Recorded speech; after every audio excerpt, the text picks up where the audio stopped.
Bienvenue dans la causerie avec Jandel Etienne Glessoubé, journaliste à Cap FM. Bonjour. Olale, bonjour à mes téléspectateurs. Bonjour. En face de vous, nous avons Ange Banois, il est directeur de rédaction du quotidien L'Actualité. Bonjour. Oui, bonjour les Soussou et bonjour à tous. Bonjour à tous, chers messieurs. C'était prévu effectivement qu'on parle tranquillement du travail et des nouveaux rapports des Béninois au travail parce que hier c'était la journée du travail. Mais la journée et la soirée surtout de cette journée-là a été gâchée par ces violences-là que vous deux, miraculeusement ou on va dire malencontreusement, vous avez pu vivre chacun dans sa position. Jandel Etienne Glessoubé, on va revenir légèrement sur l'ampleur des dégâts, l'ampleur de cette violence-là de la soirée d'hier.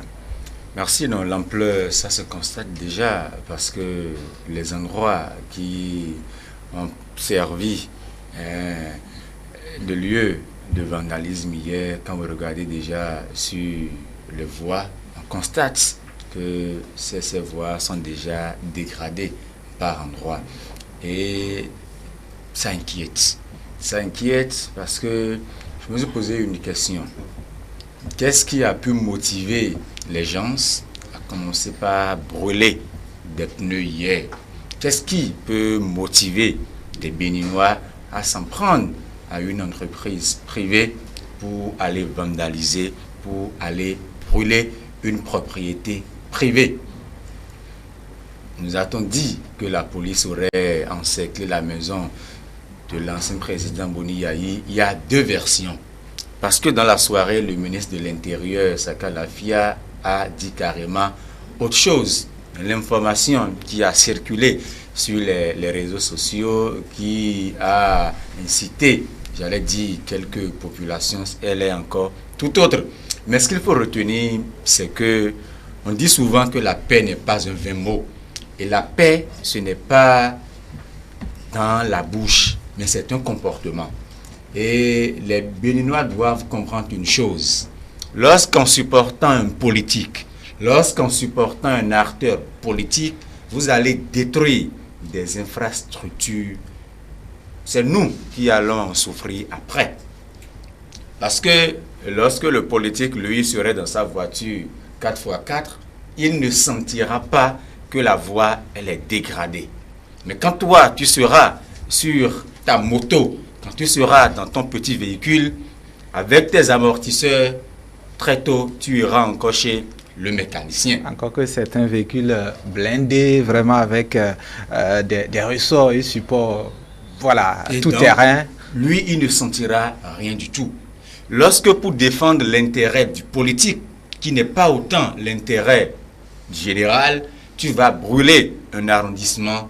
Lorsque demain, ton enfant ira à un concours, à un examen, comment est-ce que tu pourras lui trouver une souche pour qu'il puisse établir les pièces? C'est vrai que dans cet élan, on peut exprimer son mécontentement. Mais il faut savoir par quelle manière exprimer ce mécontentement-là.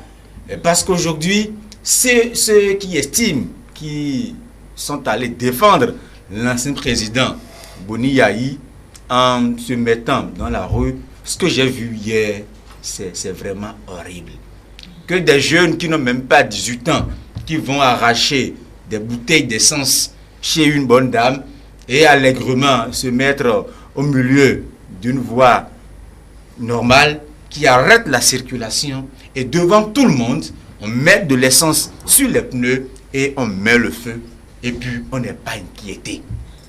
Mais de loin, ça inquiète et ils doivent comprendre pour dire que le Bénin est un pays de paix. On dit que Dieu aime le Bénin, mais Dieu aime aussi la Côte d'Ivoire. Dieu aime aussi le Rwanda. Dieu aime tous les pays. Et donc, du coup, si nous laissons basculer, si nous laissons et que les actes qui ont conduit ces pays dans le gouffre, si nous avons aussi les mêmes comportements, on ne peut que s'attendre au même résultat. Et du coup, ces actes de violence et de vandalisme sont à condamner et il faut inviter les uns et les autres à la retenue. lorsque j'ai écouté un peu le discours qu'a tenu l'ancien président Nicéphore Soglo hier lorsqu'il a quitté le domicile de Boni Yayi, par téléphone, je me suis dit, c'est un peu choquant. C'est un peu choquant parce que je m'attendais à ce que Nicéphore Soglo puisse dire oui, la police est allée arrêter Boni Yayi et c'est grâce à notre présence que la police n'a pas pu. Mais il n'a pas dit ça. Il est passé carrément à côté. Et du coup, je voudrais demander à tous les Béninois qu'ils se posent une question. Est-ce que ce que défendent aujourd'hui Boni Yayi et Nicéphore Soglo, c'est ce que moi je défends en me mettant dans les rues? Si ce n'est pas la même chose, alors du coup, que chacun défende ses intérêts avec ses moyens propres. Très bien. Ange Banois, au regard de ces événements d'hier, il y a une question qui vient, qui nous trottine l'esprit, c'est celle-là. Est-ce que le Béninois est en train de perdre sa qualité de pacifique? Merci beaucoup.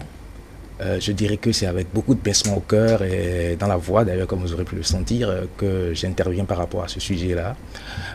Parce que non seulement de ma position de journaliste, mais aussi de citoyen, on a souvent tendance à observer certaines choses sous d'autres cieux quand il s'agit d'élections, mais quand on en arrive là, à ce que nous observons, il est temps que nous prenions un peu du recul, que nous réfléchissions véritablement sur ce que nous voulons pour ce pays.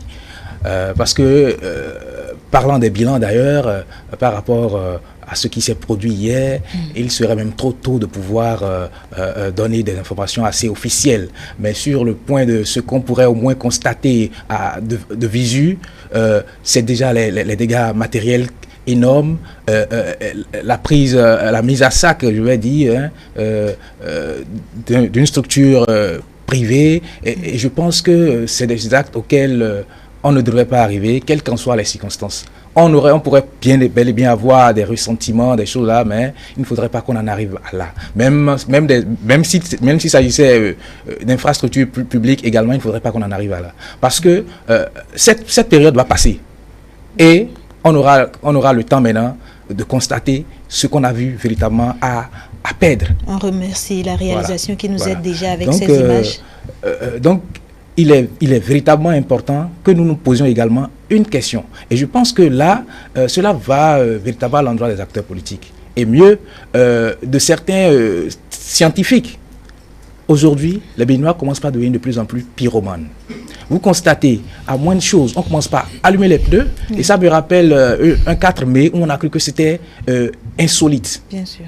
Mais à l'approche de ces élections-ci, on a constaté que la propagation, sinon je ne dirais pas la propagation ou bien on est rentré dans une certaine culture de la pyromanie. Et à moindre instant, on voit des gens qui allument, qui mettent des feux et on balance. Donc, apparemment, cette attitude est en train de rentrer dans le subconscient du Béninois. Et si on ne met pas en place l'essentiel pour qu'on puisse véritablement rentrer dans un mécanisme qui permette à ce que les mouvements pacifiques puissent véritablement se tenir, qu'on n'en arrive pas à des mouvements où forcément il faut aller à des actes de vandalisme, de violence et autres, et même vouloir affronter les forces de l'ordre, je pense que là, véritablement, on va se sentir en tant que citoyen en train de réclamer peut-être des droits, si on le pense ainsi, et pourquoi pas aussi de vouloir donner cette foi au chapitre, si tel est le cas. Mais en arrivant à ces extrémités, ça pose véritablement un problème sur le comportement du Béninois à l'instant où nous parlons. Parce que j'avoue que tout peuple a ses manières d'expression de ses frustrations, de ses ressentis. Mais on a quand même connu des situations par le passé où il y avait des frustrations, il y avait quand même des gens qui avaient des ressentis. Mais on constate aujourd'hui, de jour en jour, que la tendance à passer, à mettre le feu à tout casser, commence pas à entrer dans les habitudes. Mais qu'est-ce qui a favorisé ça? Ce qui a favorisé cela, du point de vue de l'analyse, on peut véritablement chercher à se poser la question. Est-ce parce que est-ce parce que les gens n'ont pas trouvé d'autres moyens pour s'exprimer de façon, je ne dirais pas pacifique, qu'on en est arrivé là, ou bien c'est aussi, parce que cette électrique-là est aussi plausible, ou bien c'est aussi un couloir pour pouvoir passer à une autre étape, parce que vous savez, les problèmes politiques, seuls les acteurs politiques savent quels sont les Maîtrise leur intérêts, agenda. voilà, les intérêts qu'il y a, les intentions qu'il y a derrière. Au-delà des citoyens qui se sentent frustrés, il suffit simplement que la situation se mette en place et que par cette situation-là, que les gens arrivent à des fins inavouées. Et là-dessus, il faudrait véritablement que nous prenions du recul, qu'on essaie de voir quels sont les maillons, quels sont les clivages qui ont commencé par être, les verrous qui ont commencé par être sautés pour qu'on en arrive là. Et très tôt, qu'on puisse prendre le terreau par les cornes. L'autre chose, c'est la question je ne dirais pas des leaders, pas spirituels, ou pourquoi pas, ou bien des personnes qui font office de figures emblématiques au Bénin. J'avoue, ces propos de Monseigneur Isidore de Souza qui nous reviennent tout le temps à l'esprit, plaise le ciel, qu'aucun bain de sang de nous éclabousse et nous emporte dans ses flots. Je pense que Monseigneur Isidore de Souza n'est pas resté qu'à des mots. Il a agi. Et si nous avons des leaders, des personnalités, des figures religieuses aujourd'hui qui véritablement pensent qu'ils travaillent pour qu'il y ait la paix, il est temps qu'ils passent à l'acte. Et mieux qu'on ne se reste pas dans son coin pour dire, bon, on laisse les acteurs politiques. Parce qu'à un moment donné, lorsque tous les verrous sont levés du point de vue social ou bien politique, ce sont ces derniers-là qui sont les derniers recours. Et mieux, sur le plan de vivre ensemble, je pense que nous sommes en train d'aller aussi à des frictions. Parce que nous oublions souvent que nos peuples africains ne sont pas des nations, mais des États. C'est-à-dire qu'il y a plusieurs peuples, plusieurs cultures qui sont mises ensemble. Et nous n'avons pas encore forcément la vision de l'idéal qui s'apparente commun. Ça fait que quand on veut mettre par exemple un système qui imprime la notion étatique, d'État, où les gens ont de la peine à se retrouver. Parce que quand on parle aussi de la notion d'État, c'est que les gens bénéficient aussi d'un droit. Le citoyen qui est à Tchoumi Tchoumi, comme on se plaît bien à le dire, même si ce n'est pas aussi loin que ça, et celui qui est à Cotonou se retrouve dans les mêmes droits. Alors que chez nous, ce n'est pas forcément le cas. Donc, ce qui fait que parfois les gens sont obligés de lever des verrous pour pouvoir permettre de contenter un peu ceux qui se disent qu'ils ne se retrouvent pas forcément sur la... Donc, il faudrait que les acteurs politiques puissent véritablement prendre rapidement la situation, prendre le contrôle de la situation. Et je ne doute pas, je pense que aujourd'hui, c'est le chef de l'État, le président Patrice Talon, qui a la gouverne, comment on dit, qui est aux commandes. Oui. Je pense que il lui suffit simplement peut-être de poser un acte et que tout revienne au calme. Parce qu'on connaît du moins... Avant sans doute l'acte, Jandel, il y a quand même dans les discours, que ce soit les forats, réseaux sociaux et autres, il y a quand même, comme l'a souligné Ange Banois, donc Jandel, il y a cette tolérance là désormais assumée pratiquement par les jeunes, par certains acteurs aussi clés, même dans le message dont vous parliez, il y a cette tolérance là au bouleversement pratiquement dans les discours, ça devient inquiétant. C'est normal désormais pratiquement dans les causeries, une insurrection, personne ne condamne.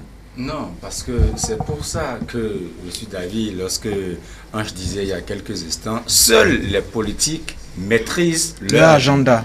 Parce que même à la fin de cet entretien-là téléphonique que nous avions tous eu du plaisir à écouter, il y a l'ancien président de Sefa Soro qui disait à la fin que Patrice Talon devrait se préparer pour quitter le pouvoir.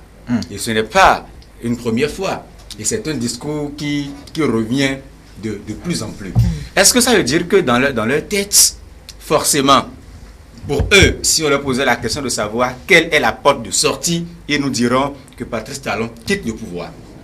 Mais peut-être qu'ils oublient que nous sommes dans un État démocratique et que s'ils estiment que le monsieur doit quitter le pouvoir, mais avril 2021 n'est pas si loin que ça.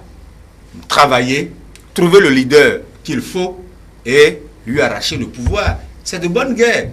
Mais on ne peut pas dire que dans un pays démocratique, qu'on demande à un chef d'État en exercice de démissionner parce qu'on n'a pas pu trouver le consensus pour une élection. Encore que quand on parle aujourd'hui, c'est le défaut de consensus qui nous amène à ce stade-là. Mais il faut rappeler que lorsqu'on était dans l'élan de trouver ce consensus-là, les deux députés de la minorité qui ont signé le rapport du comité paritaire et qu'après des heures ont écrit au président de l'Assemblée pour dire on renonce à notre signature ils ont dit quoi avant de le faire? Ils ont dit, on ira prendre conseil chez nos leaders. Aujourd'hui, qui sont ces leaders-là, qui sont des figures de l'opposition dans notre pays? Ça veut dire qu'indirectement, c'est ceux-là qui leur ont intimé l'ordre de dire, alors renoncez à ce que vous avez déjà signé.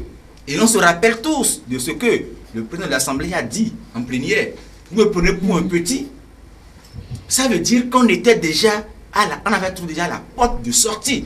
Et quand c'est ces mêmes personnes qui tiennent ces discours-là, je me dis peut-être, alors c'était un plan. Il faut qu'on arrive à ne pas trouver le consensus pour qu'on puisse dire on n'a pas organisé les élections et bonjour les dégâts. Aujourd'hui, nous sommes à un niveau déjà très élevé. Boni Yayi, lorsque ça va dégénérer plus, je ne pense pas qu'il fera 24 heures au pays. Hein. Les efforts se globent pareil. Ils vont tous quitter. Mais est-ce que le jeune qui suit bêtement ce mot d'ordre, est-ce que lui, il a la capacité de quitter le territoire béninois pour même aller au Togo tout près?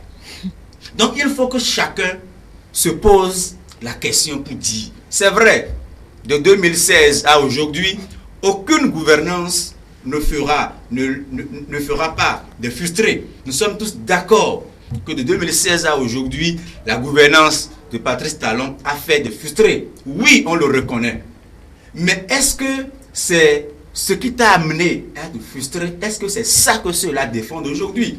Il faut que chacun puisse aller défendre ses intérêts qui sont en jeu avec les moyens dont il dispose. On a le sentiment qu'aujourd'hui, c'est un règlement de compte.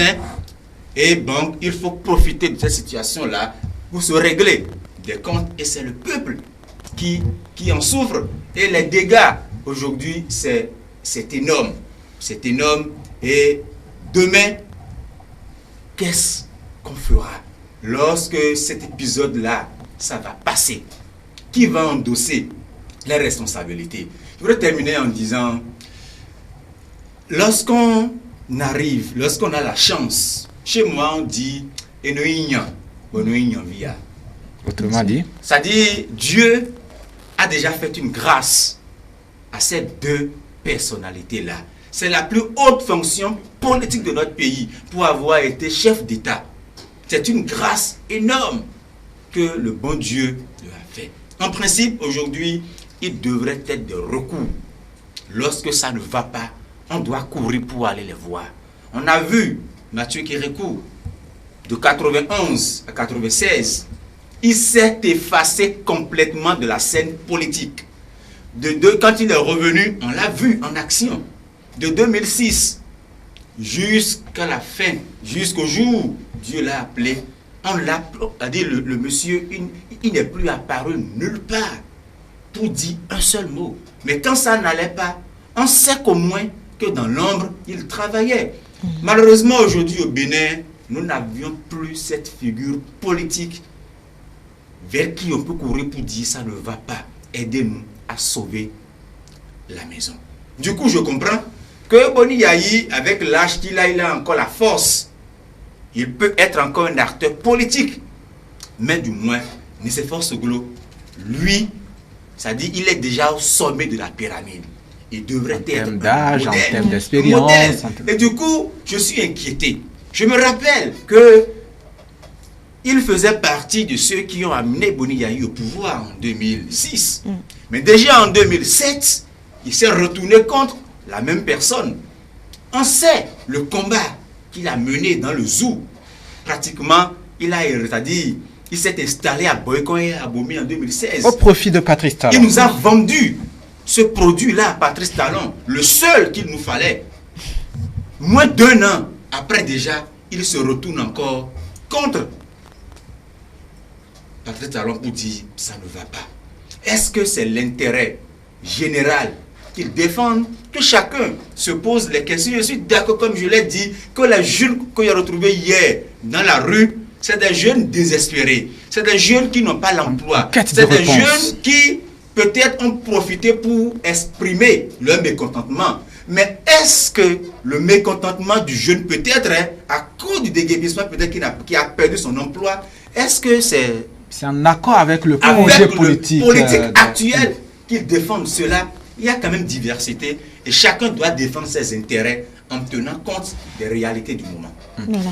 Moi, je dirais, je vais rebondir peut-être sur ces derniers propos pour dire qu'en réalité, si on remonte même sur les choix électoraux, c'est que très souvent les populations ne portent pas leur affection par rapport à des leaders parce qu'ils ont des projets donnés, même parce qu'à l'instant, il y a un lead, il y a peut-être une tendance qui les amène à se dire qu'on pourrait se retrouver derrière cela. Mais avoir la pratique démocratique au Bénin, je pense qu'aujourd'hui, on devrait déjà être, on est assez mature pour que on ne puisse pas véritablement tomber facilement dans certains travers. Et que, avant de poser des actes, qu'on puisse véritablement réfléchir à ce qu'il en sera demain.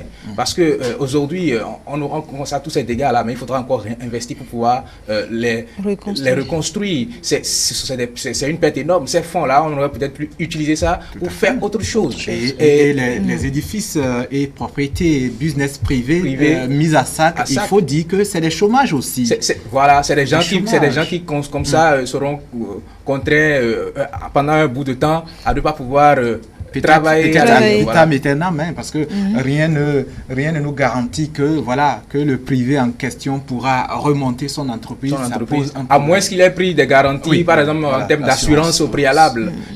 Et même si tel est le cas, ce ne sont pas des actes qu'il faudrait encourager. Quoi qu'on dise, quelles qu'en soient les rancœurs pour utiliser ce mot-là, il faudrait que nous sachions raison garder parce que après tout, c'est la paix qui prime surtout.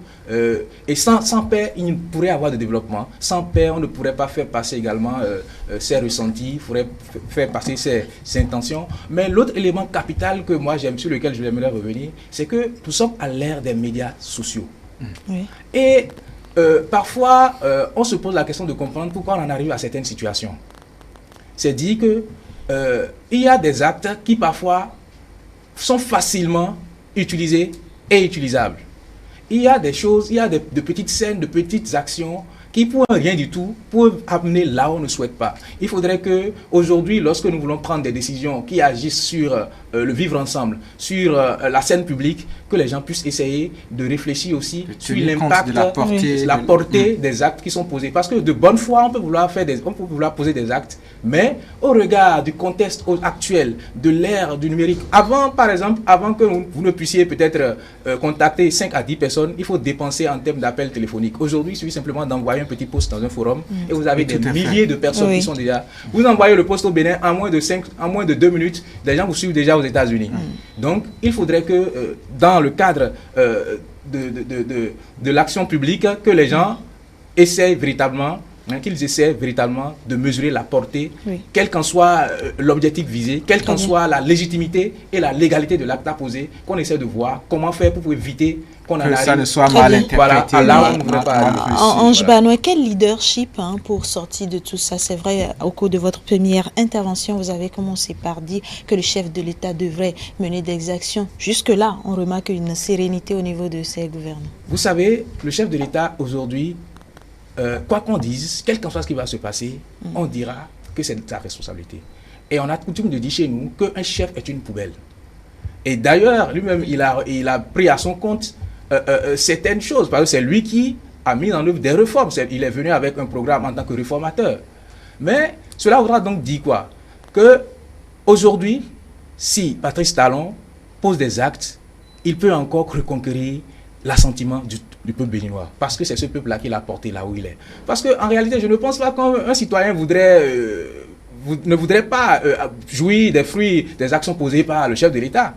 Donc si dans ces actes, que les gens constatent en réalité que le tort n'est pas de son côté, je pense que rapidement la tendance va basculer. Et vous aurez pu constater qu'aujourd'hui, c'est en fonction peut-être, je ne dirais pas, du ressenti ou bien des interprétations que se font les gens, que pour un rien du tout, ils commencent à prendre parti. Et n'oubliez pas, la politique et la religion, c'est des mondes passionnels. C'est des mondes où pour un rien du tout... Pas grande raison, on peut prendre parti. Alors, il faudrait véritablement que le chef de l'État essaie de voir quels sont les verrous qu'il pourrait lever pour véritablement ramener la quiétude. Et après, on verra le reste. Encore que dans les discours, les gens semblent montrer quand même que c'est son fauteuil, comme le stipule clairement le message dont a parlé Jandel. Et donc, finalement, comme Olali le demandait, Jandel, quel leadership? Est-ce un leadership religieux? Quoi pour sortir surtout les jeunes de cet engrenage-là vers lequel eux devant ils mènent donc le Malheureusement, le premier acteur sur lequel on pouvait compter pour jouer cette médiation est acteur principal aujourd'hui dans ces agissements-là que nous constatons. N'oubliez pas que l'ancien président Boni Yahi, avec son statut, ancien président de l'Union africaine, avec tout le parcours que nous lui connaissons, il supervise les élections dans d'autres pays. Il n'y a pas longtemps, un pays de la sous-région où quand l'opposition refusait de reconnaître les résultats, mais je me rappelle encore de son discours, il n'a pas demandé à ces gens-là d'aller brûler des pneus. Il leur a dit emprunter les voies de recours constitutionnelles. Mais je m'étonne que dans son pays, que lui-même, ce qu'il conseille ailleurs, il ne trouve pas ça opportun de le faire chez lui. Alors, ça veut dire qu'on ne peut plus compter sur son leadership. Non, ça veut dire qu'en réalité, c'est-à-dire, voilà un monsieur, quelqu'un qui devrait être un modèle. Et si peut-être c'était d'autres personnes, d'autres leaders de l'opposition qui le faisaient, on pouvait courir vers lui. Ceux qui estiment, comme Ange, que la solution, c'est dans la main du chef de l'État, Patrice Talon. Patrice Talon fera quoi?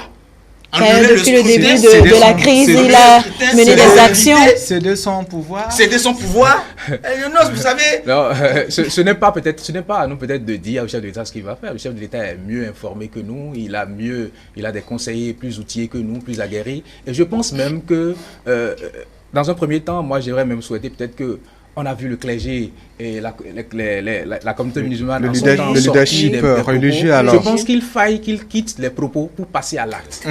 Parce que même si deux frères n'arrivent pas peut-être à parler du même ton, on a au moins leur père ou bien le chef de collectivité qui au moins peut les réunir pour leur parler. Je pense qu'aujourd'hui, le Bénin a besoin de certaines images, des images fortes, des images d'union, des images qui amènent les Béninois, où qu'ils soient, à comprendre que les problèmes politiques, ça finit par se régler. Donc, il faudrait que ces images-là, on a besoin de ces images-là. Parce qu'aujourd'hui, à l'heure où on est, ce n'est plus le débat de savoir qui a raison, c'est plutôt de trouver au moins un juste milieu pour que chacun puisse véritablement faire tomber ses passions et qu'on puisse relancer le pays. Quitte à ce que, si quelqu'un a envie d'un fauteuil présidentiel, qu'il puisse entrer en compétition pour aller le chercher. Honnêtement, c'est vrai que hier dans la foule, Jandel, quand on est au milieu de tout ce bruit-là, le réflexe, c'est pas de chercher qui a raison ou qui a tort, ou qui devait faire quoi ou faire autre chose. Effectivement, on a besoin peut-être, on va dire, de l'expression du génie béninois. Oui, au-delà de ça, il faut accepter de faire des concessions. Et même lorsque le génie béninois intervient, lorsque tu n'acceptes pas de concéder certaines choses, ça ne on marchera ne peut pas trouver le juste milieu. Mais quand tout le monde est tendu sur sa position, et surtout quand la personne estime que c'est moi qui ai raison, je ne veux pas qu'on le dise, ici tu as tort, il est difficile de trouver le consensus. Et donc c'est d'accepter de faire des concessions. Et je me demande aujourd'hui, est-ce que réellement on a encore des figures qui peuvent jouer ce rôle de médiation? Parce que quand vous les écoutez, que ça soit religieux ou tout, j'ai le sentiment, on en a. Parce qu'on a le sentiment en 1990, personne ne pouvait soupçonner que Monseigneur de Souza pouvait le faire. Il a fallu qu'il aille au charbon et qu'il montre véritablement qu'il a de la matière, qu'il est tout ce qu'il est. Au-delà de tout, il menait des actions, mais cette conférence, la part qu'il a pris active, le leadership qu'il a mis en œuvre, l'a encore remis en orbite, tout cela. On a encore, moi je continue de croire qu'il y a encore des gens capables de le faire. Pas forcément des acteurs politiques, parce qu'en pareille situation, nous voulons des personnes en griffe, tout le monde. C'est vrai, on pourrait dire neutre, mais chacun a quand même, en tout cas, son penchant, mais qui pourrait mettre de côté cela pour qu'on puisse avancer. Merci beaucoup. Pourquoi pas une personnalité ou une structure religieuse? Parce que ce serait véritablement une ronde pour le Bénin, pour que la médiation vienne de l'extérieur. Vraiment, il faut que ça soit de l'intérieur. Là, c'est plus mieux.